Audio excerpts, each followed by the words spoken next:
All right, I'm going. I'm going now. Hello? Yeah. Can you guys hear me? I wanted to give it Yeah, it kicked it. Cool. I wanted to give it extra time today so we have no potential issues. No excuses. Yep. Excuses are for the birds.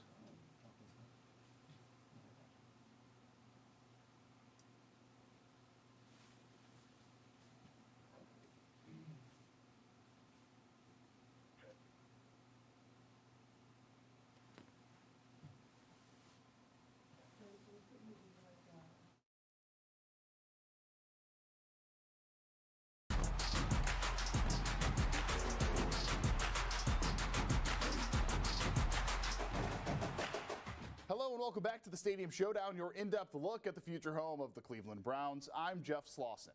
For episode 41, we finally get some answers as to how traffic patterns are going to change, potentially, due to a new stadium in Brook Park.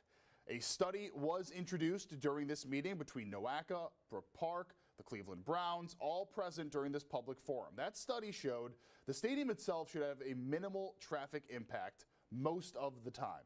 And minimal impact on the airport, minimal impact on the thruway and the highway, because, at least for the most part, our area was built out for more people. The way that the thruway is situated, built out for more cars than we see daily. So adding a couple of more shouldn't be a problem. The issues are going to start to arise, of course, when it comes to game days and event days. Now, the Haslams had a presence at this meeting, and according to them, they understood that the infrastructure changes would be needed, and the difficulties were ones they would have to figure out. They say they knew as soon as they decided to leave the lakefront, this was going to be something they had to handle, and had to handle it right away. This decision to leave the lakefront and downtown lightly, it was a tough decision, but the more work we did, the more clear it was the only long-term solution. As I think most of you know, we have some unsolvable operational challenges that are no one's fault, that are just inherent to the lakefront site, right? And we are investing, my bosses, the Haslams and Johnson family, we're investing billions of dollars in this, what we think will be a transformative, generational project.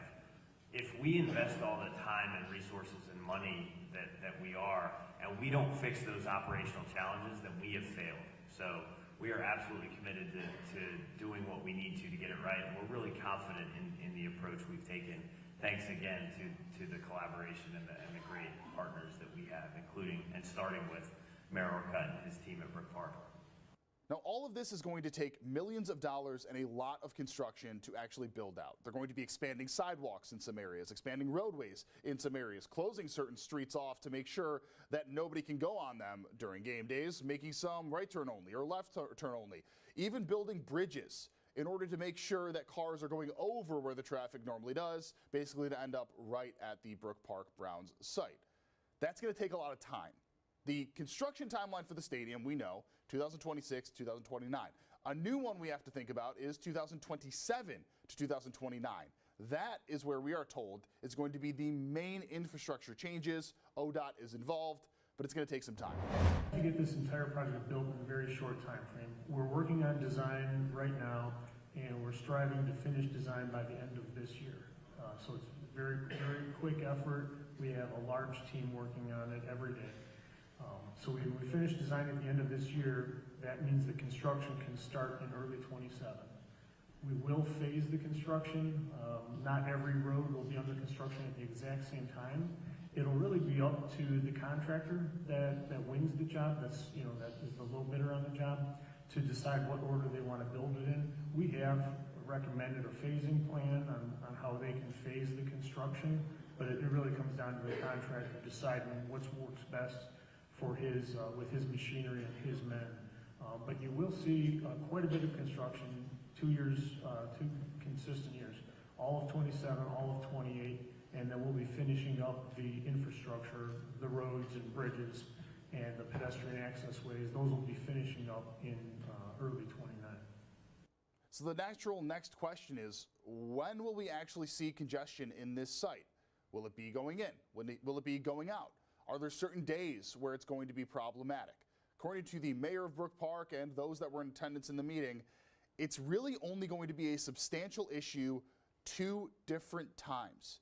Any weekend game, obviously, that's going to see a bump in traffic, but it's not going to be as bad as when there's a Monday event or a Thursday event, right? Monday Night Football or Thursday Night Football or a concert at one of those times. That's because of an issue with traffic that's going to be happening during rush hour and traffic that's going to be happening during those events. They're going to meet, and that's when it's going to cause an issue.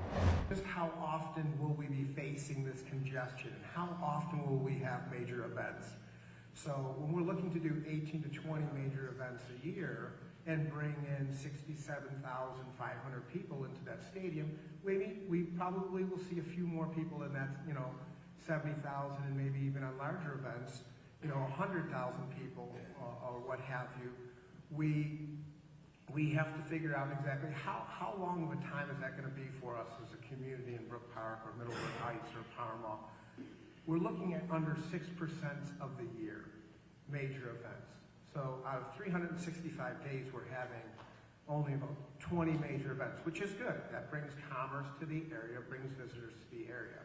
But to complete that question, it's been great collaboration with the other cities, not only just to talk to their leaderships and city council members and mayors, but it's our safety forces that have been collaborating and working very hard together. We're going to have to set up a system, a network system here, not as Big Brother. We're not here to watch you, but we're going to be putting cameras up all around the city of Brook Park. We're talking hundreds of cameras. And where does that help us? That automation will be able to help us with the traffic flow. We will have a command center set up where we'll be able to see the traffic flow and the east side of Brook Park, the west side of Brook Park, into Middleburg Heights, most likely as the mayor and I continue to work on a plan where we can be able to see where are areas of congestion, and we have to get that traffic flowing and hold up areas that are not congested. Now, after the meeting, we pulled the mayor of Brook Park to the side just to kind of get a little bit more clarification on that. And he's saying it's about 6% of the year when the traffic's going to be a problem.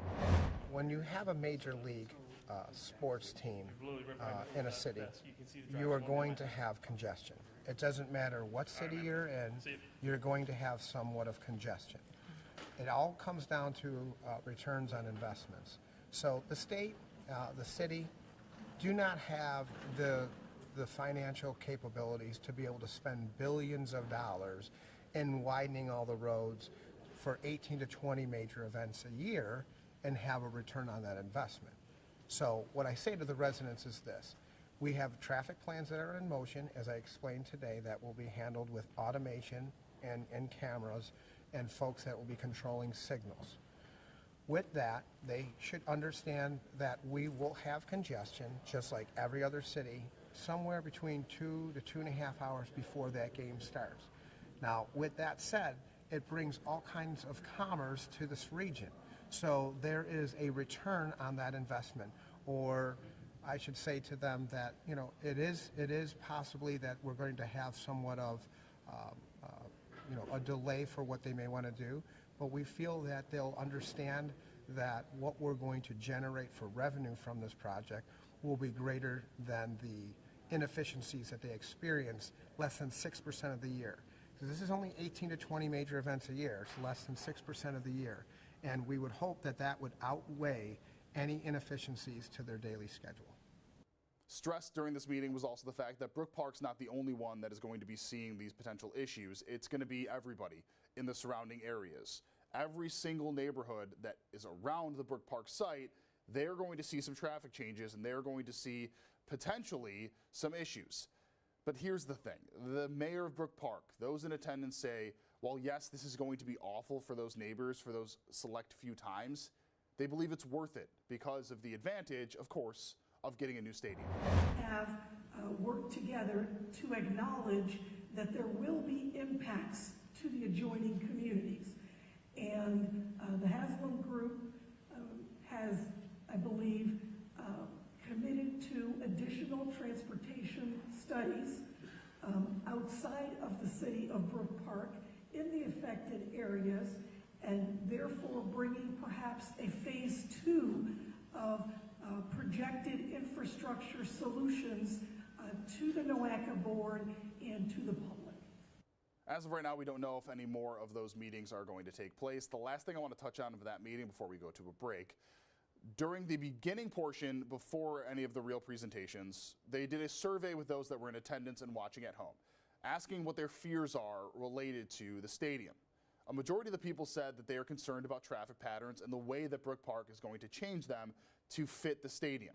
They did a similar survey at the end, and almost everybody said they feel either somewhat comfortable or very comfortable with the changes that are being made, showing, at least in some way, unscientifically, progress through that meeting. All right, coming up after the break, we are going to be taking a look at the permits that have just been filed to start the digging in Brook Park. We also have updated video to show you what it looks like at the scene. That after a short break.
Welcome back. Permits were just filed to begin the actual digging process for the new Brook Park site. 19's Dan DeRose went through all of the paperwork and explains just how much this portion of the dig is going to cost.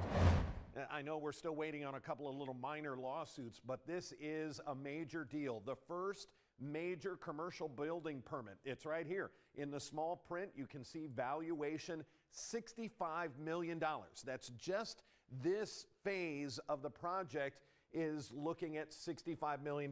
Now, we've got this posted on cleveland19.com. It is all very technical. We're talking schematics. They're looking at the depth that they're going to have to dig down. We're talking about anywhere from 75 to 85 feet. We do get one new sort of rendering inside the dome, or at least the clear roof you see there. There's Myles Garrett celebrating, and why wouldn't he? He's incredible. And then here's one of the only, again, a lot of it is very technical that's in there. I wanted to pull this one up and explain a little bit. These green walls are going to be really the foundation, the structure, the concrete walls down 60, 75, 80 feet. This right here that you see, sort of this tunnel, this will be wide enough and large enough to have two semi-trucks side by side that can drive down. You have to imagine this is sloping down so that they can get materials down to that base floor where the field would be as they build up the walls. Again, this portion of the project, the digging down, the building of the walls, the building of this tunnel, $65 million. And that permit was issued last Friday, which means that site is going to change very drastically over the coming weeks. I also want to just show you an updated look at the current site, the way it is. You can see that things are starting to progress in it. So technically ground has been broken. The official quote-unquote groundbreaking will take place sometime soon. That's when you'll get the people in the suits wearing the fancy working helmets and having the gold-plated shovels digging into the ground. That's not like real construction. Obviously, things are still going on, and that's going to only wrap up in the next couple of weeks. All right, coming up after the break, taking a look at the lakefront. That is still going on. The Haslams providing money to help with the redevelopment, but a massive eyesore for so many is Brook Lakefront Airport. And now the city's looking at just how feasible it actually is and explain to the public why there are so many difficulties. We'll have that story coming up in 90 seconds.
Welcome back. We have talked about this quite a bit. Brook Lakefront Airport is 400 acres of unused space along the waterfront that really is borderline undevelopable. Don't know if that's a word, but we're going to roll with it anyways.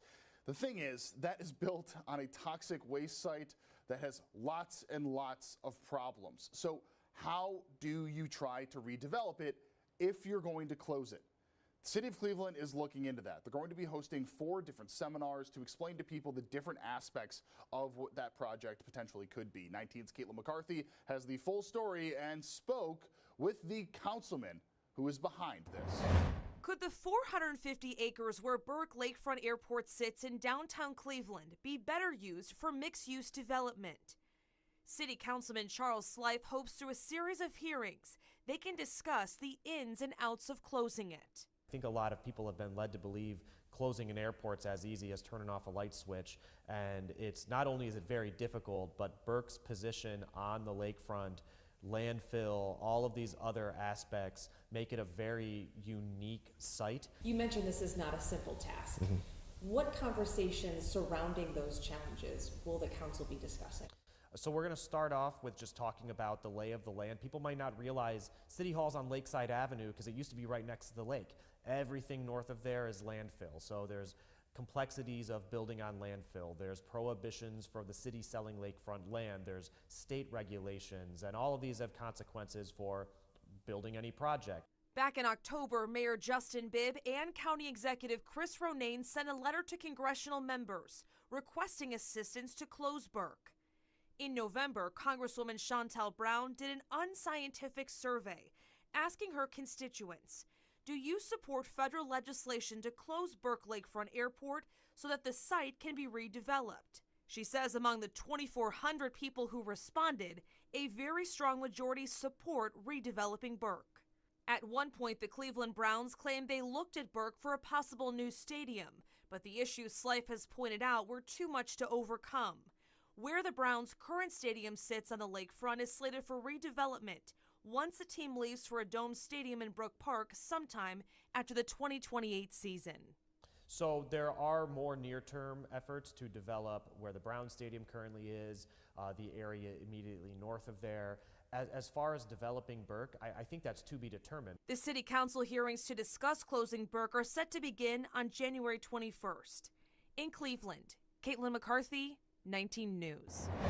The holdup for a lot of development, right, has been what do you do with this?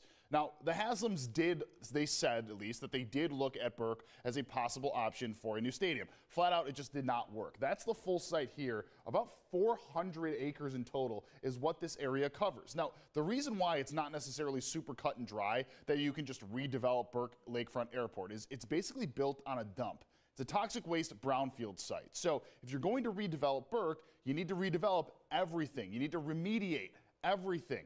And according to an expert I spoke to a couple of weeks ago, that could actually take billions, yes, billions of dollars to do before you could actually turn it into anything. The reason why it became an airport is because when you have a brownfield site, you have toxic waste. One of the only things that actually works there are planes because there's not people mulling around. It's mostly just mechanical equipment. So what to do with it? You now know how complex this whole issue is. Well, the city announced they're going to be holding 4 different sessions for the public to determine whether or not it should stay or it should go. And ultimately, it will be up to council. If council decides that Burke will close, they can announce that decision. Federal government would need to be notified, of course, but that's the big one. So it's going to be 4 different sessions starting on the 21st of January. Well, it will cover expenses, February 4th, the budgetary impact. Burke right now brings in about $60 million a year. Closing it, what effect would that have, and then also the remediation. April 1st, what the path to closing would look like, and then lastly, they'll talk about on April 15th, the market appeal for real estate. All of these will play into potentially